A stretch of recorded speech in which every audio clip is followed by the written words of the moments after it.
கலைஞர் 1973ஆம் ஆண்டு இந்த வள்ளுவர் கோட்டத்திற்கு கட்டுவதற்காக அடிக்கல் நாட்டினார். அப்போ ஒரு முதலமைச்சர். 1976ஆம் ஆண்டு கலைஞருக்கே அழைப்பு கொடுக்கல, அடிக்கல் நாட்ட கலைஞரை நிராகரிச்சிட்டாங்க. அழைப்பு கொடுக்கல, கலைஞர் இல்லாமையே இந்த வள்ளுவர் கோட்டத்தை திறந்தாங்க. அதன் பிறகு கலைஞர் அவர் 1989ஆம் ஆண்டு மறுபடியும் முதலமைச்சரானார். முதலமைச்சரானே அந்த பதவி பிரமாணம் எடுத்துக்கிறதுக்கு, இந்த பொறுப்பை ஏற்றுக்கிறதுக்கு அவர் தேர்வு செய்த இடம் இந்த வள்ளுவர் கோட்டம். எப்படி நீங்க அறிவு திருவிழா நடத்தலாம்? யாரை கேட்டு நடத்துனீங்க? எதுக்காக நடத்துனீங்க? அறிவு இருக்கிறவன் திருவிழா நடத்துறான். எப்படி போலீஸை பார்த்தா திருடனுக்கு பயம் வருமோ, அதனால அறிவுங்கிற வார்த்தையை கேட்டாலே அவங்களுக்கு அதிர்ச்சி.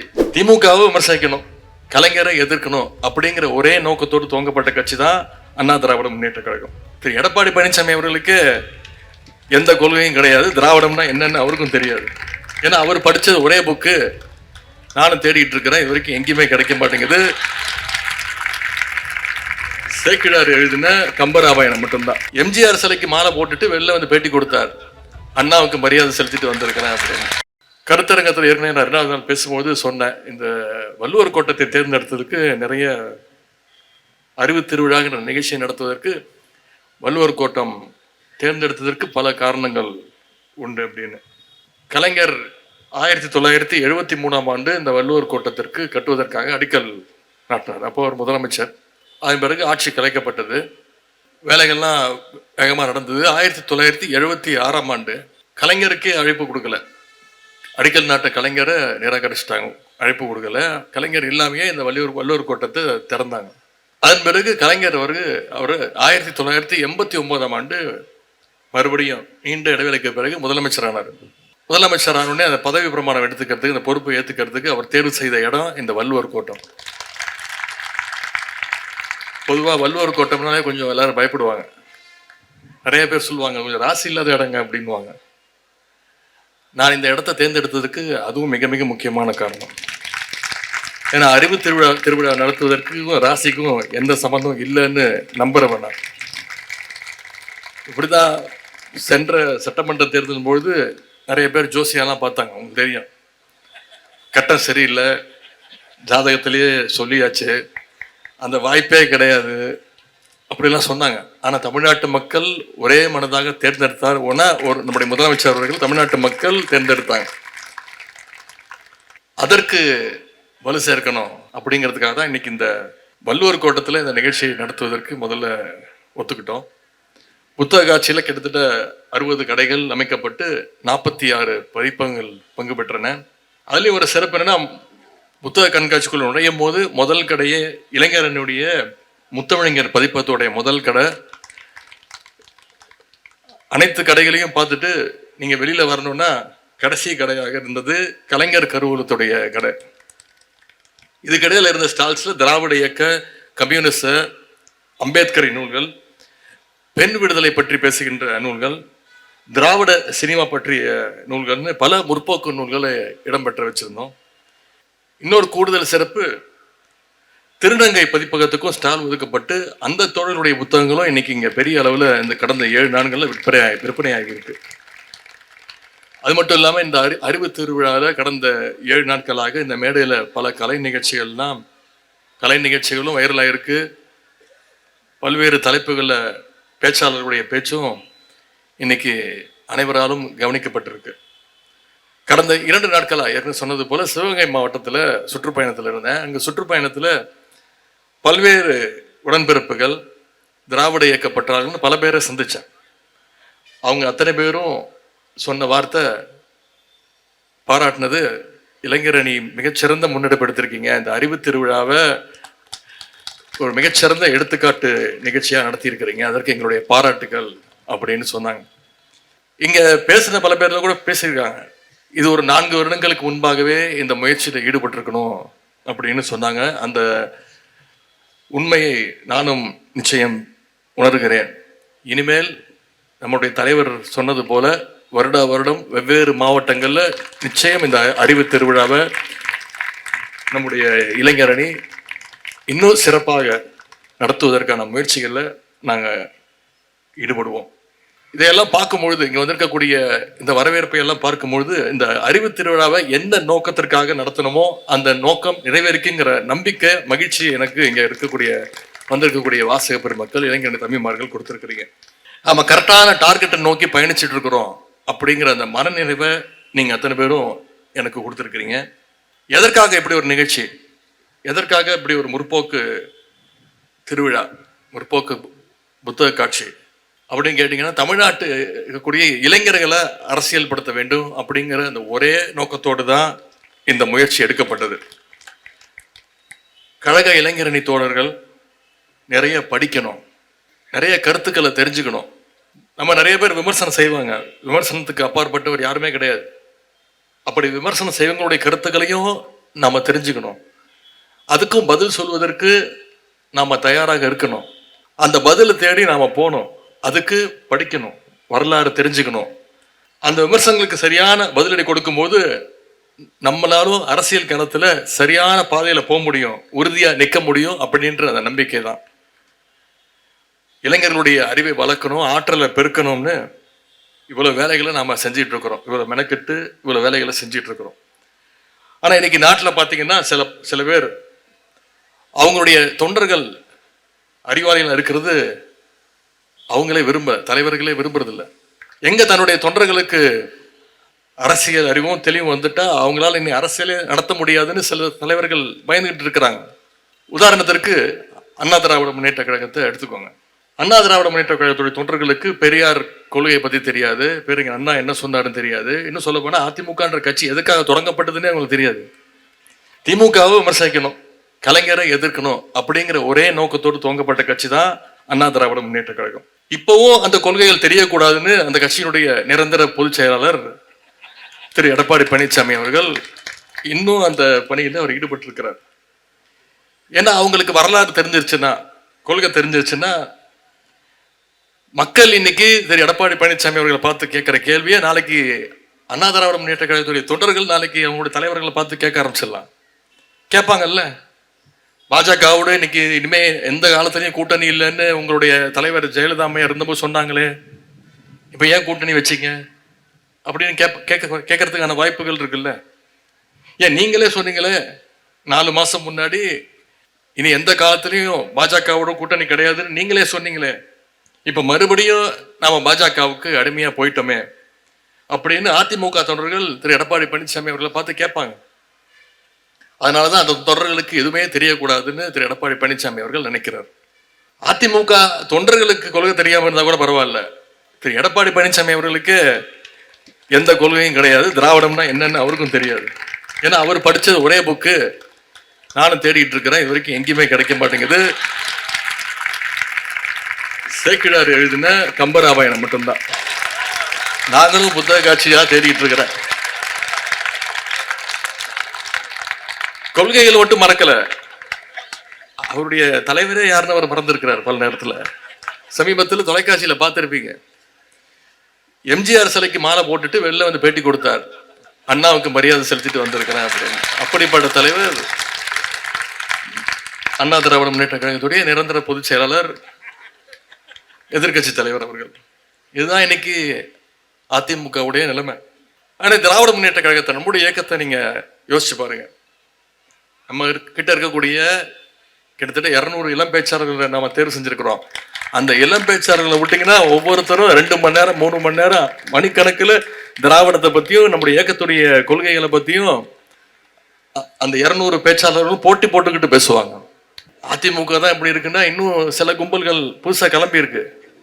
நாம என்னைக்கு அப்படி சொல்ல முடியாது. நம்ம அறிவு திருவிழா நடத்தி 4 நாளுக்கு அப்புறம் தான் அவங்களுக்கு தெரிஞ்சிருக்கு இப்படி ஒரு விழா நடக்குதுன்னு. என்ன கேட்கறாங்க, எப்படி நீங்க அறிவு திருவிழா நடத்தலாம், யாரை கேட்டு நடத்துனீங்க, எதுக்காக நடத்துனீங்க? அறிவு இருக்கிறவன் திருவிழா நடத்துறான், அதுவும் அறிவு திருவிழால அவங்கள விமர்சிச்சு பேசிட்டோன்னு கோபம் வேற. எப்படி போலீஸை பார்த்தா திருடனுக்கு பயம் வருமோ, அதனால அறிவுங்கிற வார்த்தையை கேட்டாலே அவங்களுக்கு அதிர்ச்சி. சுகாதார மேம்பாட்டை பத்தி பேசும்போது கிருமிகளை பத்தி பேசாம இருக்க முடியுமா? கிருமிகிட்ட எப்படி நம்ம விலகி நிக்கணுங்கிறதுக்காகத்தான் பேசினாதான் சுகாதார மேம்பாட்டை பற்றி நம்ம தெளிவாக பேச முடியும். அதுபோலத்தான் அறிவு திருவிழாவில் கொள்கைகளை பற்றி பேசும்போது கொள்கையற்ற கும்பலுடைய ஆபத்தை பற்றி இங்க பேசியவங்க சில பேர் சுட்டி காட்டியிருக்கிறாங்க. இதையெல்லாம் நம்ம பொருட்படுத்த வேண்டிய அவசியம் இல்லை. திராவிட முன்னேற்ற கழகம் என்பதே ஒரு அறிவு இயக்கம். கழகத்தில் பயணிக்கிற ஒவ்வொருவரும் ஒவ்வொரு நாளுமே அறிவு திருநாள். குக்கிராமங்களில் கூட படிப்பகம் நடத்திய இயக்கம் நம்முடைய திராவிட முன்னேற்ற கழகம். சலூன் கடை, டீ கடை, சைக்கிள் ஸ்டாண்டுன்னு சாமானிய மக்களையும் அரசியல் பேச வச்ச இயக்கம் நம்முடைய திராவிட முன்னேற்ற கழகம். நம்முடைய ஒவ்வொரு தலைவர்களும் நூற்றுக்கணக்கான பத்திரிகைகளை தலைமையேற்று நடத்தினாங்க. கழக முன்னோடிகள், முன்னாடி இருந்த முன்னோடிகளும் சரி, இப்ப இருக்கக்கூடிய அமைச்சர் பெருமக்களா இருந்தாலும் சரி, சாதாரண நிர்வாகிகளா இருந்தாலும் சரி, இன்னைக்கு வரைக்கும் புத்தகங்கள் எழுதிட்டு இருக்கிறாங்க. நம்முடைய கழகத்துடைய மேடைகள் ஒவ்வொன்றும் கொள்கை வகுப்பறைகள்னு சொன்னா அது மிகையாகாது. கழகத்துடைய முதல் தலைமை அலுவலகம் பேர் அண்ணா வச்ச பேர் அதற்கு அறிவகம். அதன் பிறகு நம்முடைய கலைஞர் கட்சியினுடைய தலைமை நிலையத்தை கட்டினார், அதற்கு அவர் வச்ச பெயர் அண்ணா அறிவாலயம்.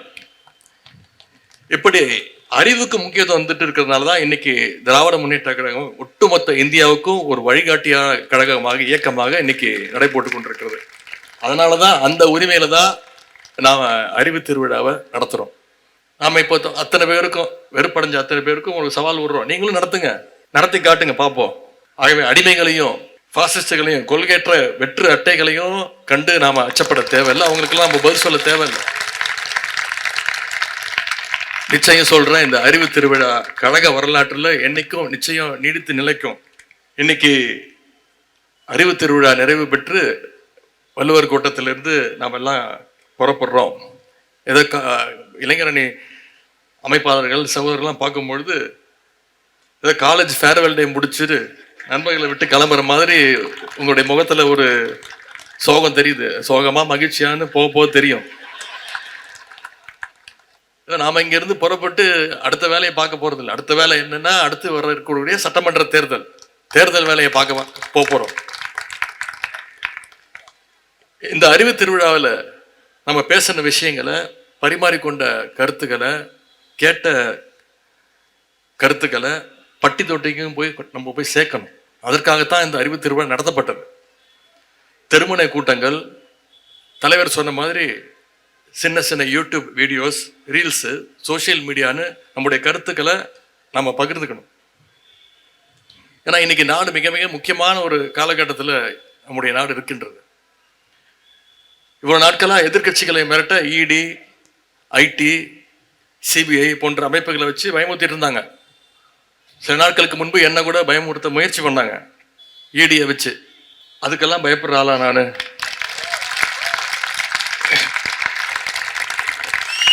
கலைஞருடைய பேரன், கழக தலைவருடைய வளர்ப்பு, எதிர்கட்சிகளை முடக்க இன்னைக்கு எலெக்ஷன் கமிஷனே அந்த வேலையில் இறங்கியிருக்கு. எஸ்ஐஆர்னு ஒன்று கொண்டு வந்துருக்கிறாங்க, ஸ்பெஷல் இன்டென்சிவ் ரிவிஷன் அப்படின்ற ஒரு திட்டம். தேர்தலையே திருட்டுத்தனமாக நடத்துகிற அளவுக்கு இன்னைக்கு ஒன்றிய அரசு இறங்கி இருக்கிறது. நாம் அத்தனை பேரும் ரொம்ப விழிப்புணர்வோடு இருக்க வேண்டிய காலகட்டம் இது. முதல்ல உங்கள் ஒவ்வொருத்தருடைய வாக்குகளை நீங்கள் முதல்ல பாதுகாக்கணும். உங்களை சுற்றி இருக்கக்கூடிய தகுதியான ஒரு வாக்காளர் கூட பட்டியலிருந்து நீக்கப்பட்டு விடக்கூடாது. இதில் நம்ம கண்ணும் கருத்துமா இந்த செயலில் நம்ம ஈடுபடணும். அதே மாதிரி போலி வாக்காளர்களை சேர்க்கறதையும் நாம் எந்த காலத்திலையும் அனுமதிக்கக்கூடாது. நம்முடைய தலைவர் அவர்கள் தலைமையிலான மதச்சார்பற்ற முற்போக்கு கூட்டணி 200க்கும் அதிகமான தொகுதியில் ஜெயிச்சு காட்டணும்னா நாம் இந்த பணியில் அடுத்த 4 மாதங்கள், அடுத்த 2 மாதங்கள் இந்த எஸ்ஐஆர் பணியே இருக்குது, அடுத்த ஒரு 45 நாட்கள் இருக்குது. அந்த பணியில் நாம் ரொம்ப கவனமாக ஈடுபட வேண்டும். 1967 சட்டமன்ற தேர்தலில் கழகம் முதன்முறையாக ஆட்சி பிடிக்கிறதுக்கு அப்போது இருந்த உடன்பிறப்புகள் எவ்வளவு சிறப்பாக எப்படி வேலை பார்த்தாங்களோ அதை விட அதிகமாக நம்ம வேலை பார்க்கணும், கடினமாக நம்ம உழைக்கணும். அடுத்த 4 மாதத்துக்கு வேற எந்த பணியும் நம்முடைய கண்களுக்கு தெரியக்கூடாது. 2026 நாம் வெற்றி பெற்றா அது கழகத்துடைய வெற்றி மட்டும் கிடையாது, அது ஒட்டுமொத்த தமிழ்நாட்டு மக்களுடைய வெற்றி என்பதை மக்களுக்கு நாம் புரிய வைக்கணும். 7வது முறையாக கழக ஆட்சி அமைக்க தொடர்ந்து 2வது முறையாக நம்முடைய தலைவர் அவர்கள் முதலமைச்சர் நாற்காலியில் உட்காரணும்னா இளைஞரணி தம்பிமார்கள் களத்தில் இறங்கி அதை நம்ம செஞ்சு காட்ட வேண்டும். அதற்கு இந்த அறிவு திருவிழாவும் முற்போக்கு புத்தக காட்சியும் நிச்சயம் ஒரு அடித்தளமாக இருக்கும்னு நான் நம்புகிறோம். அக்கா அருள்மொழி அவர்கள் கொஞ்சம் எனக்கு ஓவரா பில்டப் கொடுத்து பேசிட்டாங்க. நான் அதிகமாக எக்ஸ்பெக்ட் பண்ணாதீங்க. தோன்றதை பேசுவேன். அது சில நேரம் வைரல் ஆக்கி விட்டுறீங்க. அதுக்கு முக்கியமாக இங்கே வந்திருக்கக்கூடிய பத்திரிகை நண்பர்கள் இப்போ கூட காத்துக்கிட்டு இருக்காங்க. ஏதாவது பேசுவானா, வாய் விடுவானா, பார்த்துக்கலாம். இன்னைக்கு பிரேக்கிங் நியூஸ் தான். இதை வச்சு ஒரு 2 நாள் ஓட்டலாம். ஒன் வே டிராஃபிக்காகவே இருக்கு. உங்களுக்கு எதுவும் கண்டென்ட் கொடுக்க மாட்டேன்.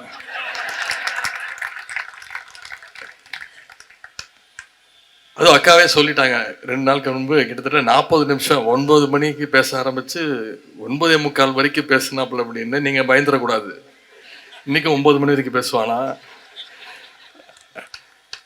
அப்படியே 40 நிமிஷம் பேசுறதுனாலையும் நேற்று பல நிகழ்ச்சிகள் சிவகங்கை மாவட்டத்தில் அதே மாதிரி பேசுனதாலும் இன்னைக்கு குரல் சரியில்லாம இன்னைக்கு நீங்கெல்லாம் தப்பிச்சிருக்கீங்க. திமுக 75, டிஎம்கே 75 அப்படின்ற இந்த அறிவு திருவிழாவுடைய நிறைவு நிகழ்ச்சி. அதான் சிறப்புரைன்னு போடும்போதே மாற்றினேன். சிறப்புரையெல்லாம் வேணாங்க, நிறைவுரைன்னு போடுங்க. எல்லாம் முடிச்சு வீட்டுக்கு போகணும். ஞாயிற்றுக்கிழமை 7 நாட்கள் 2 நாட்கள் அரங்கத்துக்குள்ள நடந்த நிகழ்ச்சி. கிட்டத்தட்ட 10 அமர்வு, 44 சிறந்த பேச்சாளர்கள். அதுக்கு பிறகு இங்கே கிட்டத்தட்ட 1 வாரம். எனக்கு தெரிஞ்சு இந்த மாதிரி ஒரு சிறப்பான நிகழ்ச்சி வள்ளுவர் கோட்டத்தில் இதுவரைக்கும் நடந்ததில்லை. ஆனால் என்னுடைய விருப்பம் இனிமேல் அடிக்கடி நடக்க வேண்டும். நம்முடைய முதலமைச்சர் கழக தலைவர் அவர்கள் இந்த அறிவு திருவிழாவுக்கு அனுமதி அளித்து இளைஞர் அன்னைக்கு இப்படி ஒரு வாய்ப்பு கொடுத்து அந்த நிகழ்ச்சியை துவங்கி வச்சாங்க. முதல்ல அவருக்கு என்னுடைய நன்றியை நான் தெரிவிச்சுக்கணும். அதன் பிறகு கருத்தரங்கம், காலத்தின் நிறம் கருப்பு சிவப்புங்கிற அந்த புத்தக வெளியீடு, இப்படி இந்த விழா நடந்திருந்தாலும் இந்த முற்போக்கு புத்தக காட்சி இல்லாம இந்த அறிவு திருவிழா ஒரு முழுமை அடைஞ்சிருக்காது. அரசியல் புத்தகங்களை மட்டுமே கொண்ட ஒரு புத்தக காட்சியை இவ்வளவு சிறப்பாக வேறு யாராலும் வெற்றிகரமாக நடத்தியிருக்கவும் முடியாது. இளைஞர் அணியினால் மட்டும்தான் சாத்தியம். அது திமுக இளைஞர் அணியினால் மட்டும்தான் அது சாத்தியம். பொதுவா புத்தக காட்சிக்கு போனீங்கன்னா, நானும் போயிருக்கேன். வருஷம் நடக்கின்ற புத்தக கண்காட்சிக்கு போயிடுவேன். புத்தக காட்சிகள் போய் பார்ப்பேன். அதில் பார்த்தீங்கன்னா நிறைய சமையல் குறிப்புக்கு தனியாக ஒரு டிபார்ட்மெண்ட் வச்சுருப்பாங்க. ஜோதிட புத்தகங்கள், செல்ஃப் டெவலப்மெண்ட்டு, கோலம் போடுவது இப்படி தான் நிறைய புத்தகங்கள் இருக்கும். ஆனால் நம்முடைய இளைஞரணி நடத்துகின்ற இந்த புத்தக காட்சியில் முழுக்க அரசியல் புத்தகங்களை மக்கள் பார்த்து தேடி வந்து பார்த்து வாங்கி படிக்கின்ற நிலைமையை நம்ம உருவாக்கி இருக்கிறோம். இன்னும் பெருமையாக சொல்லணும்னா, கடந்த 9 நாட்களில் புத்தக காட்சியை பார்வையிட்டவர்களுடைய எண்ணிக்கை 20,000க்கும் மேல. புத்தகங்கள் 35 லட்சம் ரூபாய்க்கு மேல் புத்தகங்கள் இங்கே விற்பனையாக இருக்கின்றது. அதில் இன்னொரு சிறப்பு, அதிகமாக விற்ற புத்தகம் காலத்தின் நிறம் கருப்பு சிவப்பு என்ற புத்தகம் 1500 புத்தகங்கள் விற்பனையாக இருக்கிறது. அட்வான்ஸ் புக்கிங் முன்பதிவு திட்டத்தில் மட்டும் கிட்டத்தட்ட 7000 பிரதிகள் காலத்தின் நிறம் கருப்பு சிவப்பு புத்தகம் விற்பனையாக இருக்கிறது. அடுத்த ஆண்டில் இதை விட அதிகமாக ஆகுன்ற அந்த நம்பிக்கையும் இருக்கின்றது. இந்த நேரத்தில் அறிவு திருவிழா நடத்த அனுமதி வழங்கி நம்மையெல்லாம் வழிநடத்திய நம்முடைய முதலமைச்சர் அவர்களுக்கு, தலைமை கழகத்திற்கும் என்னுடைய நன்றியை நான் தெரிவிச்சுக்கிறேன். பங்கேற்ற அத்தனை பதிப்பகங்களுக்கும், இரவு பகலாக உழைத்த அத்தனை பணியாளர்களுக்கும் என்னுடைய நன்றியை நான் தெரிவிச்சுக்கிறேன். புத்தக காட்சியில் இன்றைக்கு உரைவீச்சை வழங்கிய இன்னைக்கு பேசிய திராவிட கழக பிரச்சார செயலாளர் அக்கா அருள்மொழி அவர்கள், நாகை சட்டமன்ற உறுப்பினர் சகோதரர் ஆலூர் ஷானவாஸ் அவர்கள், திரைப்பட பாடலாசிரியர் சகோதரர் கவிஞர் யோகபாரதி அவர்கள், இயக்குனர் சகோதரர் கரு பழனியப்பன் அவர்கள், எழுத்தாளர்கள் அண்ணன் ஆதவன் தீச்சன்யா, கவிஞர் சுகிர்தராணி, பகுத்தறிவு மேஜிக் நிகழ்ச்சியை நடத்திய அண்ணன் தாமோதரன் உள்ளிட்டோருக்கும், புதுகை பூபாலம், கோவன் கலைக்குழு, பாப்பம்பட்டி ஜமா, மாற்று ஊடக மையம் கலைக்குழு, நிகர் கலைக்கூடம் உள்ளிட்ட அத்தனை கலைஞர்களுக்கும் இந்த நேரத்தில் அனைவரின் சார்பாக நன்றியை நான் தெரிவிச்சுக்கிறேன். இந்த நிகழ்ச்சியை மிகச்சிறப்பாக ஒருங்கிணைத்த துணை நின்ற நம்முடைய மாவட்ட கழக செயலாளர் சிற்றரசர்களுக்கும் இந்த நேரத்தினுடைய நன்றியை நான் தெரிவிச்சுக்கிறேன். இளைஞரணியினுடைய சென்னை மண்டல பொறுப்பாளர் மாநில துணை செயலாளர் சகோதரர் ஜோயல் அவர்களுக்கும் அவரோடு துணை நின்ற அத்தனை துணை செயலாளர்களுக்கும் மேற்கு மாவட்டத்துடைய இளைஞரணி அமைப்பாளர் சகோதரர் பிரகாஷ் உள்ளிட்ட அத்தனை மாவட்ட அமைப்பாளர்கள் துணை அமைப்பாளர்களுக்கும் அன்பகம் பணியாளர்களுக்கும் பாதுகாப்பு வழங்கிய காவல்துறை நண்பர்களுக்கும் வள்ளுவர் கோட்டத்துடைய பணியாளர்கள் தூய்மை பணியாளர்கள் என அத்தனை பேருக்கும் இந்த நேரத்தினுடைய நன்றியை நான் தெரிவிச்சுக்கிறேன். இந்த அறிவு திருவிழா வென்றதுல உங்களைப் போல நானும் மிகுந்த மகிழ்ச்சி அடைகின்றேன். வாய்ப்புக்கு நன்றி, வணக்கம்.